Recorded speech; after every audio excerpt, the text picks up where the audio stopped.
Bonsoir à tous, nous revoilà dans un nouvel épisode de Chaque chose en son temps, donc tuto cocktail. Du coup, qui dit tequila que tout le monde connaît, dit margarita, parce qu'on va pas parler des tequila paf, enfin ça sert absolument à rien. Ouais, ça vit dans le désert hein, ces machins-là. Hein. Je sais pas si ça a besoin de beaucoup d'eau. Ils s'en sortent pas trop mal. Bon, du coup, pour la tequila, qu'est-ce qu'on va prendre comme type de verre? Bah écoute, un verre à margarita. Exactement, donc le verre à margarita. Qui a quand même subi pas mal le confinement. En étant très honnête. C'est vrai que c'est pas ce qu'il y a de plus joli, hein, mais bon, c'est la tradition. Hein, c'est toute margarita se doit être servie dans ce verre-là. C'est comme ça. Ouais. Sauf les variantes. Les variantes, vous pouvez être plus originales. C'est ce qu'on a vu dans la Bible du cocktail. Est-ce que tu pourrais sortir le livre quand même? C'est un instant éducatif, messieurs, dames. Les lunettes, les lunettes. Les lunettes. Vraiment parler de l'origine même de la tequila parce qu'il y a dans ce livre, je crois qu'il y en a pour 2 ou 3 pages de variantes de margarita. Regarde là ça fait combien de pages? Oui, il y en a beaucoup. Mais nous on va s'intéresser qu'à une seule recette. Donc la margarita à la lavande.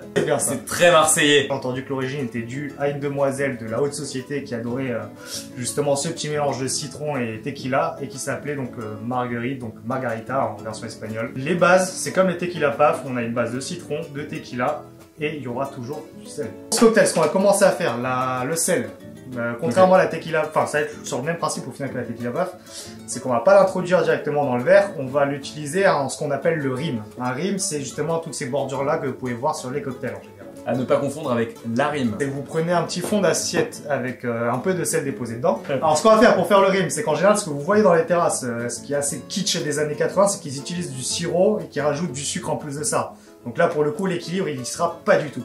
Pour cette margarita, bon je vais le couper pour lui. Ouais, parce que je sais pas couper des citrons. Coupe le citron en deux. Et on vient frotter toute la moitié du verre. On ne fait que la moitié parce qu'en général, quand on est dans un bar et que le client nous demande une margarita, si on a l'avantage de l'avoir en face à face, on doit lui demander s'il veut le full rim sur le verre ou le half rim, donc la moitié, pour savoir s'il préfère ou non avoir cette partie de sel dans le cocktail. Une fois qu'on a procédé à cette étape-là, on va pouvoir venir frotter le verre dans le sel, sur notre poignet pour enlever le surplus de sel qu'il y a pu y avoir en dépôt. Exactement.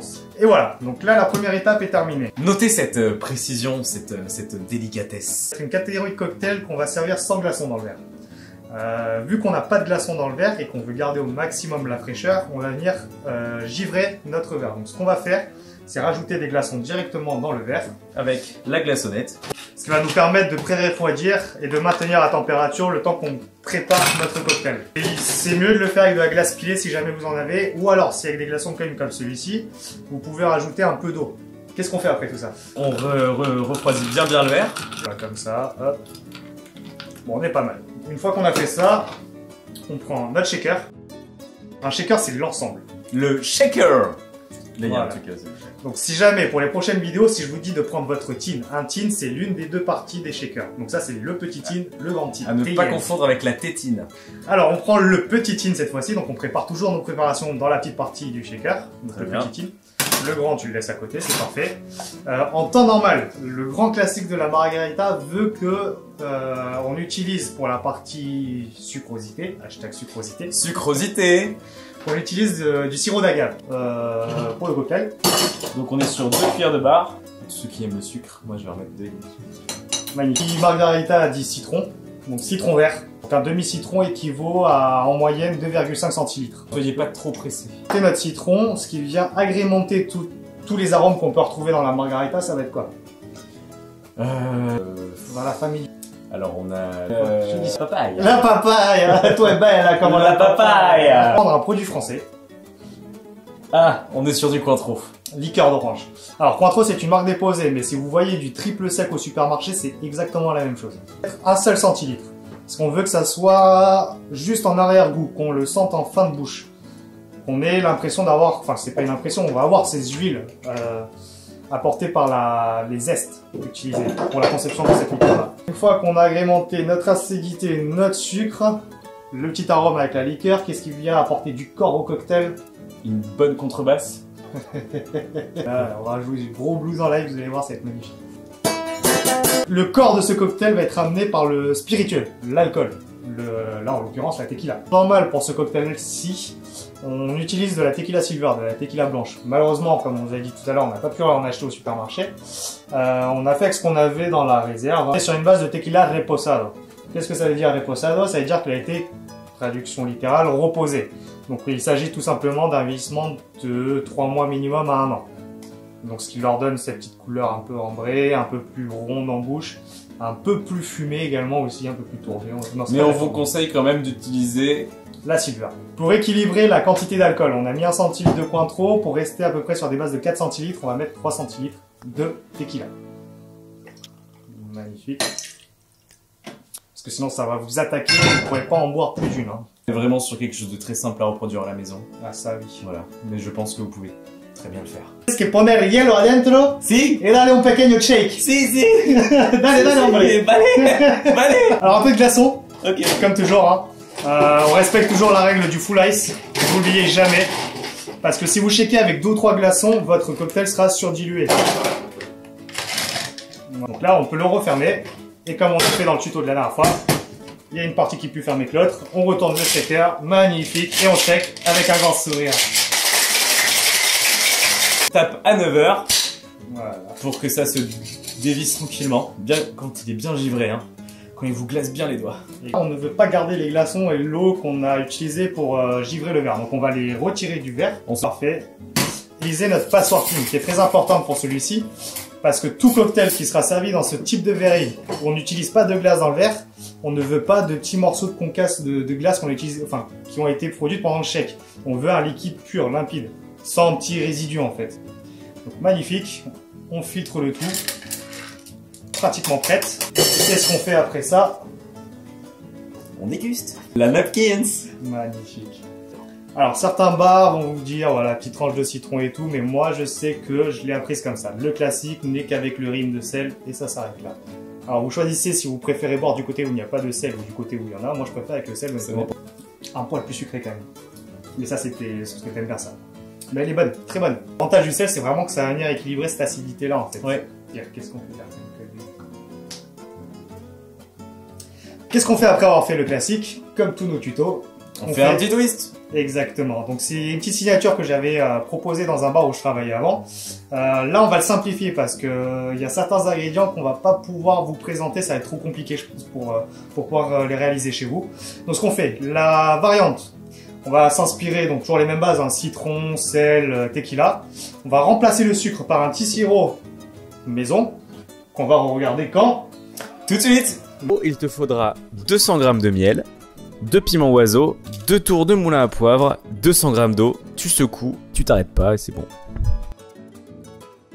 Alors ce sirop, on reprend notre sirop, ça va être un petit sirop comme on l'a dit tout à l'heure, d'eau, de miel, de piment et de poivre, hein, le poivre qui se marie parfaitement avec la tequila. Ce que vous pouvez faire chez vous, prenez votre tequila blanche, quelques graines de poivre, hein. Vous pouvez prendre les 3 variétés, c'est sympa aussi, hein. Vous trouvez dans le supermarché. Mettez quelques baies dans la tequila, vous laissez infuser quoi, une dizaine d'heures à peu près. Donc vous préparez ça la veille avant de vous faire votre petite soirée margarita. Et je vous jure que le poivre avec la tequila, c'est juste une dinguerie. On prend notre shaker, on va le pré-refroidir. Moi, je préfère faire ça. Si jamais vous prenez votre temps pour effectuer la recette, ça permet que le liquide soit refroidi d'avance. On reprend notre petite confection qu'on a fait tout à l'heure, notre sirop. On vient ajouter 1,5 centilitres de ce sirop maison. Notre demi-tranche de citron, donc équivaut à peu près à 2,5 centilitres de citron vert, toujours avec la tequila. On est quand même sur des tonalités exotiques pour la tequila. Bah, on est sur quelque chose d'assez chaud. Coon, le spring break, Voilà, les les filles choses... en bikini. C'est des prunes ça selon toi? Non, non, c'est peut-être des passions. Ah, maracuja. On est sur de la passion. Maracuja. Alors, ce qu'on va faire, coupez votre passion en deux. La première moitié, vous l'utilisez pour l'intégrer directement dans le shaker. La passion fraîche, l'avantage c'est que ça va venir accentuer cette acidité qu'on a dans ce cocktail. Parce que c'est à la base un cocktail qui est censé être acide. À la base. Moi, j'ai trouvé sucré. La passion est fripée, plus elle sera mûre et meilleure. Les supermarchés ont la directive en général de retirer des rayons les passions fripées, mais c'est là où elles sont meilleures, quoi. Elles sont super fripées. Pourquoi fripées? Parce que une fois que le fruit sera bien fripé, ça signifiera qu'il sera mûr. Il aura développé un peu plus de sucre, donc ça atténuera un poil l'acidité qu'il y aura à l'intérieur, et aura développé beaucoup plus d'arômes. On n'aura pas ce principe-là d'acidité pure. Une fois qu'on a mis notre passion, comme tout à l'heure, on vient rajouter notre liqueur, sauf que cette fois-ci, Ce que j'ai choisi, pour le coup, parce qu'on a notre sirop maison qui est quand même sur des bases assez pimentées, hein. Comme le Mexique, on le connaît, hein. Toutes les préparations mexicaines sont quand même assez pimentées. Caliente. Caliente, toujours. Pour atténuer le tout, j'ai choisi une liqueur italienne qui s'appelle l'Amaretto. Donc une liqueur assez sucrée. Donc on a de l'amande, de l'extrait d'amande amère, des noyaux de... Petite dédicace à tonton Tony. Tonton Tony, tu m'entends? L'Amaretto, t'aimes ça ou pas? Si vous l'aimez pas, je suis sûr que même en le combinant dans le cocktail, vous allez l'apprécier. Comme tout à l'heure, pour le Cointreau, on ne met qu'un centilitre de la liqueur. Et on va rajouter le corps du cocktail, notre tequila. Comme tout à l'heure, 3 centilitres. Une fois qu'on a effectué ces étapes-là, le bon petit cliché, on vient le goûter. On en rajoute un peu de glace quand même. Plus de glace on a, moins de dilution on aura. On n'oublie pas de venir enlever le surplus d'eau qu'on a eu pendant la préparation de notre cocktail. Et qu'est-ce qu'on fait? On va venir checker. Et voilà, magnifique. On vient l'ouvrir. Pour cette version-là, moi j'ai choisi plutôt un verre type Rox, donc un verre à whisky. Ça sera, ça change un peu des verres à margarita en plus que j'y retrouve moche. Bah après, moi j'accepte, hein, j'ai exactement les mêmes rondeurs. On va faire exactement la même technique. On va prendre notre sel pour faire le rime. On va venir faire uniquement la moitié du verre. Step by step. Et voilà, notre rime est prêt. On vient rajouter nos glaçons. Nos glaçons, Ouais, parce que ça fait en même temps, ça fait 3 heures qu'on est sur la vidéo. Même principe que celui-ci, parce que là, vu qu'on a la passion fraîche qui est dans le verre avec les graines, on ne veut pas retrouver les graines dans le cocktail. Donc on vient, encore une fois, double filtrer le mélange.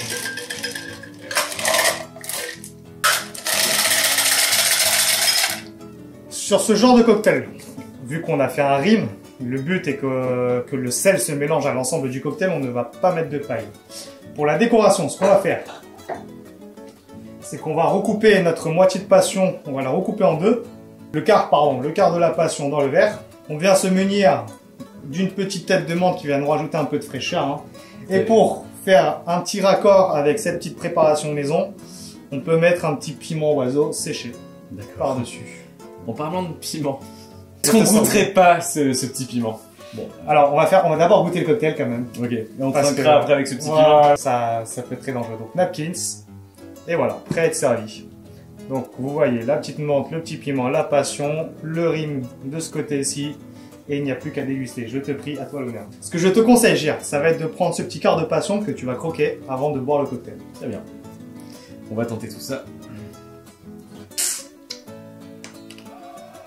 Avec le sel ou sans le sel, hein, comme vous préférez. Est-ce que tu le sens à la fin, le piment aussi, en fin de bouche? Ouais, légèrement. Franchement, c'est assez spécifique. Pour représenter ce cocktail, on a repris un peu l'historique du Mexique, toute la population qu'il y a pu y avoir dans les années très lointaines. Et je vous présente du coup l'Aztèque. Bon, vu qu'on était dans le thème mexicain, on va le faire à fond, on va croquer dans un petit piment. Hein, on va voir ce que ça donne. Attends, quoi? Ah mon dieu. Faut avoir une graine, hein. Allez.